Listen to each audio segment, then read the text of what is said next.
Ako si Christopher A. Cortez, isang electrician, tira sa Project 4, 26 years old.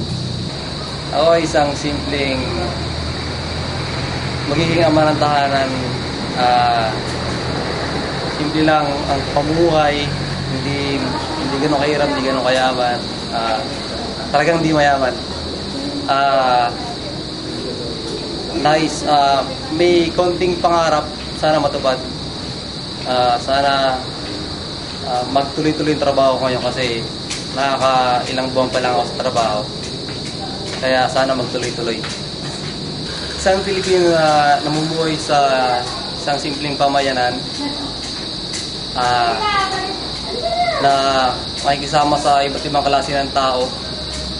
Sa pamayanan kasi namin yung mga tao ron, iba mga galing sa bilangguan, iba mga simple rin yung buhay. Iba namumuhay sa pamamagitan ng pagbubuti. Iba naman, siyempre, may kaya rin. So, yun. Isa ako sa mga tao ron na namumuhay ng simple at payak. Kasama na aking mga magulang, dalawa akong kapatid. Lahat sila may asawa na, pati ako may asawa na rin.